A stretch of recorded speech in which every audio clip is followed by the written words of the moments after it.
Bonjour les amis extraordinaires. Aujourd'hui je me trouve à New Westminster, sur le Waterfront. Vous pouvez admirer derrière moi le Tin Soldier, l'un des plus grands soldats de plomb du monde. Et aujourd'hui je vous explique pourquoi j'ai choisi une vie de nomade, ou comme certains l'appellent, une vie de gypsy pour quelques temps. Mes amis me posent souvent ces questions ces derniers temps. Où est-ce que tu vis? Qu'est-ce que tu fais? Quels sont tes projets? Alors j'ai décidé de leur répondre en vidéo et par la même occasion d'expliquer à ceux qui ne me connaissent pas pourquoi j'ai choisi cette vie. Mais tout d'abord, je vais survoler rapidement mon parcours pour vous permettre de mieux comprendre où j'en suis et vous raconter comment je me suis retrouvée citoyenne canadienne, créé un business et que j'ai l'impression d'avoir déjà vécu 4 vies. Alors, dans ma première vie, j'ai réalisé mon rêve, devenir monitrice de ski. Je dois vous avouer que j'ai jamais trop aimé l'école. J'ai quand même obtenu un diplôme universitaire technique de génie mécanique. Et lorsque j'ai cherché un travail à la fin de mes études dans ce domaine, en 95, j'ai même pas trouvé avec les boîtes d'intérim parce que j'étais une fille. Mais quelle chance j'ai eu finalement! Car avec ma certification d'animatrice pour enfants, le BAFA spécialité ski, j'ai pu travailler au Club Med d'Avoria en tant qu'aide monitrice de ski. J'ai adoré ce métier tout de suite. Je me suis alors lancée dans les saisons. Et je pense que c'est cette expérience qui m'a donné le goût à la vie de nomade. Alors j'ai commencé à rêver de devenir monitrice de ski. Et puis j'ai eu la chance d'intégrer les formations de l'UCPA, pour qui j'ai travaillé pendant 9 ans. Ce qui m'a permis de réaliser mon rêve et d'obtenir mon diplôme de monitrice de ski en février 2007. Au passage, j'en ai profité pour passer le diplôme d'éducatrice sportive des activités physiques et pour tous. Option roller. Je me suis aussi formée pour les travaux accros et j'ai eu une certification pour travailler sur les travaux en hauteur, laver les vitres, joints silicone, etc. pour combler les intersaisons. Et depuis que je suis toute petite, j'ai toujours voulu voyager. Donc j'ai économisé un peu d'argent et je suis partie à Vancouver dans l'Ouest canadien avec un PVT, un programme vacances-travail, dans le but d'améliorer mon anglais. C'est là que commence ma deuxième vie, immigrer au Canada et devenir citoyenne canadienne.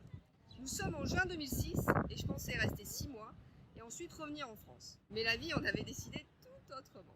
Au bout de 3 mois, j'ai atteint le niveau d'anglais qui me convenait et le 4e mois, je rencontrais la personne qui allait devenir ma compagne pour les 7 années suivantes. Au bout d'1 an, j'ai retrouvé un rythme similaire à la France, l'hiver monitrice de ski et le reste de l'année, je travaille en travaux accros. J'obtiendrai la citoyenneté en décembre 2013.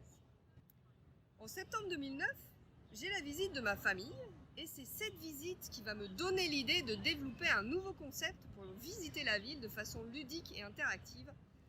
Et voici le début de ma 3e vie, devenir entrepreneur et créer mon entreprise CityQuest. Alors le principe est un peu similaire à ce que l'on trouve dans les musées. C'est, vous savez, les trucs audio qu'on a dans les musées, puis on sélectionne des chiffres pour en apprendre plus sur les peintures et les sculptures. Mais là c'est un peu la même chose, mais à la taille de la ville et avec son téléphone. Alors je me lance dans l'aventure de l'entrepreneuriat et aussi en même temps dans le monde du bénévolat.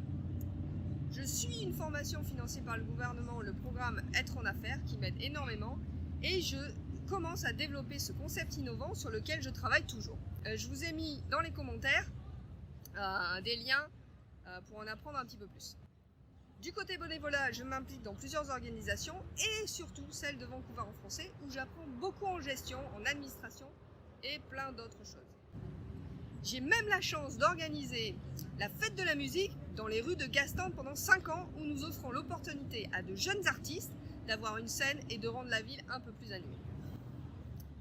Pendant 7 ans, j'ai mis un peu de côté ma vie de saisonnière et lorsque ma relation se termine en 2014, je me pose pas mal de questions. Je participe alors à une retraite silencieuse Vipassana, 10 heures de méditation pendant 10 jours. C'est en quelque sorte le bootcamp de la méditation. Je vous en ai un peu parlé dans une vidéo précédente. Je vous mets le lien dans les commentaires. Je me retrouve donc 10 jours sans papier, ni crayon, ni livre, ni téléphone, 10 jours de méditation et aussi beaucoup de réflexion. Et c'est cette expérience qui me permet de me reconnecter à ce qui me fait du bien et je prends bien conscience que j'ai besoin de retrouver cette vie de saisonnière, une vie de nomade. J'avais mis en pause ce rythme de vie depuis quelques années. Je ne le regrette pas, c'est juste que je prends conscience à ce moment-là que cela fait partie de moi. J'imagine alors vivre une vie où je suis 4 mois en Europe, 4 mois en Amérique du Nord, 4 mois en Asie ou en Amérique du Sud, en Australie, en Afrique ou n'importe où ailleurs. Et c'est là que ma 4e vie est en train de se mettre en place. Je passe par une phase de transition où je rentre en France l'hiver pour refaire des petites saisons de ski et le reste du temps je suis à Vancouver pour continuer les projets que j'ai sur place. Je ressens de plus en plus le besoin de bouger. À la fin de ma relation en 2014, lorsque je me suis séparée, j'ai dû trouver d'autres moyens pour me loger et j'ai commencé à faire du house-sitting, du gardiennage de maison. Donc depuis l'été 2014, je n'ai plus vraiment de chez moi. Mes affaires sont dans un entrepôt et je déménage au gré des besoins ou de la générosité de mes amis. En 2018, la santé de mon papa se détériore et je décide de passer le cap et de rentrer en France pour être auprès de lui. Ce qui me donne l'élan de passer la main en ce qui concerne mes projets bénévoles et de diminuer au strict minimum mes affaires sur Vancouver.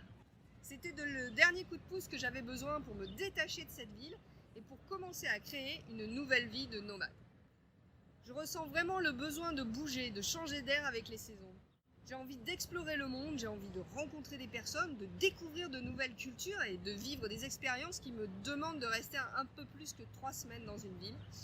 D'inspirer les gens, j'ai aussi envie de parler couramment l'espagnol. Alors si vous vous demandez si j'ai quitté Vancouver pour de bon, ou alors si je suis rentrée en France pour de bon, eh bien la réponse est non.